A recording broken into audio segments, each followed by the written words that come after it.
PM की छवि को दागदार बनाने का कांग्रेस ने बनाया प्लान। 2024 के चुनाव तक पीएम की छवि को बिगाड़ने की होगी कोशिश।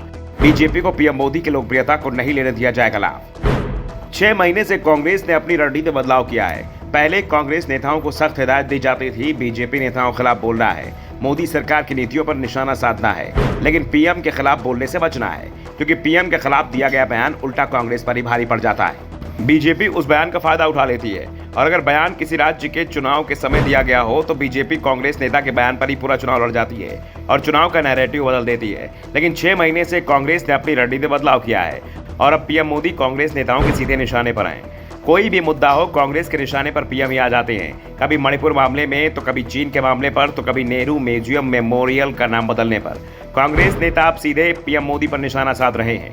कांग्रेस की रणनीति पर नजर डालें तो एक बात साफ नजर आती है कि कभी महंगाई और कभी बेरोजगारी को लेकर भाजपा को घेरने वाली कांग्रेस ने अब सिर्फ पीएम मोदी को सीधे तौर पर घेरना शुरू कर दिया है। चीन, गलवान घाटी, अन्न भाग्य योजना और पीएम मोदी के पिछले बयानों समेत कई मुद्दों पर कांग्रेस ने प्रधानमंत्री को घेरा।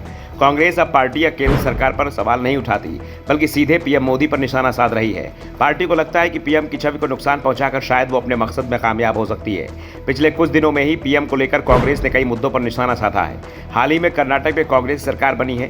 कर्नाटक चुनाव के दौरान कांग्रेस ने अन्न भाग्य योजना की घोषणा की।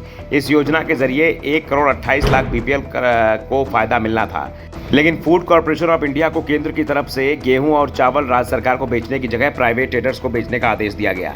इस पर कांग्रेस ने केंद्र की जगह पीएम मोदी को घेरा। कांग्रेस का कहना है, राज्य में भाजपा हार गई तो गरीबों का अन्न रोक दिया। हाल में केंद्र सरकार ने नेहरू मेमोरियल का नाम बदलकर पीएम मेमोरियल किया। इस पर कांग्रेस अध्यक्ष ने ट्वीट किया। ट्वीट में कहा, जिनका कोई इतिहास नहीं वो दूसरों का इतिहास मिटाने चले हैं। ये तानाशाही रवैया है।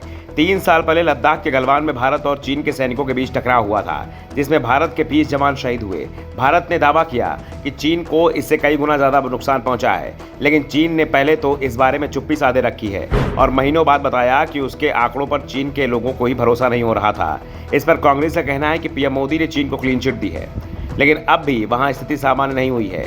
मणिपुर पिछले 1.5 महीने से अशांत चल रहा है। केंद्रीय गृह मंत्री 4 दिन तक मणिपुर में कैंप कर चुके हैं, लेकिन हालात सामान्य नहीं हो रहे हैं। कांग्रेस ने इन मामले में भी पीएम मोदी को जिम्मेदार ठहराते हुए एक खबर का स्क्रीनशॉट शेयर किया, जिसमें 500 बुद्धिजीवियों ने पीएम मोदी को पत्र लिखकर इस मामले की जिम्मेदारी लेने को कहा है।